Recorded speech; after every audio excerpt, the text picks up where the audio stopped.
Оның саған не керегі бар?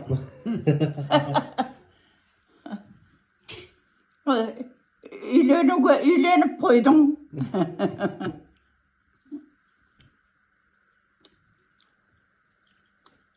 Келін бар. Келін жақында Құда қаласа босанайын деп жүр. Ертең келеді деп отырам ғой кеше. Мама өз бақырым дейді ғой, кешке жүрмей-ақ қойсын деп отыр. Мен 10-шы класс бітіретін жылы соңғы 90 көктемде біздің мектебімізге мұғалім болып келді ғой атаң. Сөйтіп таныстық. Ол оқушы кезімде сөз айтқан жоқ. Химия, биологиядан сабақ берді бізге. Өзі ауыл шаруашылығының маманы, агроном, экономист деген мамандығы бар. Ондай бірден агроном, экономистік штат әр жерде енді ашылып атқан уақыт екен. Содан кейін үлкен қайнағамыз мына Жетісайдағы Азамат, Асқар Азаматтың әкесі. Немере қайнағамыз болған ең үлкен. Соның қарамағында өскен адам ғой атаң.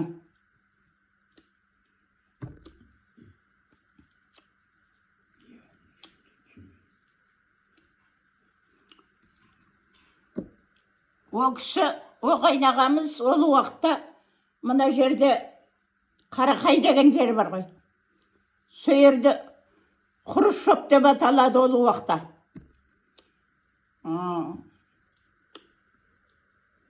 Совхоздың Жетісай деген совхоз болын. Совхозға қарайды бір отделениесі Хрущев. Сөйерде мектеп директоры болған жаңа қайнағамыз.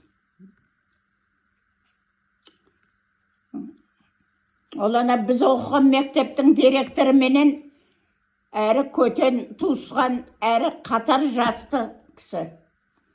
Өзі бір тағы бір Тельман деген колхоз болған, о жердегі мектептің директоры үшеуі құрдас әрі көтен. Үшеуі бір-бірімен араласып, барыс келіс жасап тұрады. Ол кісінің аты Нұршат еді.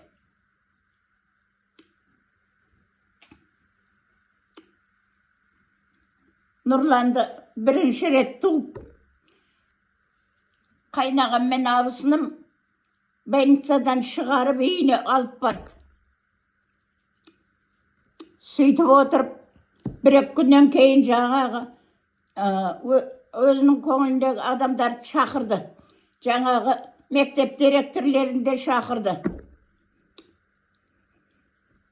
Сөйтіп отырып, жұрт тарқағаннан кейін жаңа мектеп директорлері қалды ғой енді үйінде. Сонда енді Нұрланға ат қоймақшы. Жаңа қатарлары менен отырып. Қайнағамыз.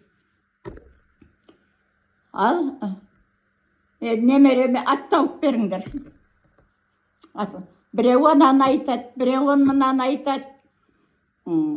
Қайнағам айта беріңдер деп отырады.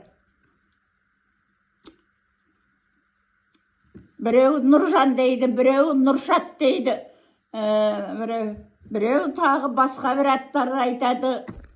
Бәрін тыңдап болып. Нұршат дейтін өзінің қатар мектеп директоріне қарай күледі. Нұршат қойсам қалай болады? Қоя бер дейді ол кісі, момын кісі. Қоя бер. Болмайтын жері бар ау, келіндер атыңды атап кетеді ау, деп оны қояды, өзі тағы да. Сөйтіп әр ат айтып отырды. Бір уақытта өзі. Мен деді, нұр қойдым деді, ар жағын әке шешесі өз жалғастырып алсын деді. Басын нұр деп қойды қайнағамыз. Ар жағын Әсілбек пен Орнай өздері жалғастырып алсын деді. Нұржан қоя ма, Нұршат қоя ма, Нұрбек қоя ма, әйтеуір. Содан біз Нұрлан қылып алдық. Атаң екеуміз келісті. Нұрлан дейік. Айттық жаңа кісілерге. Біз Нұрлан дедік, келістік. Болды деді, Нұрлан болсын.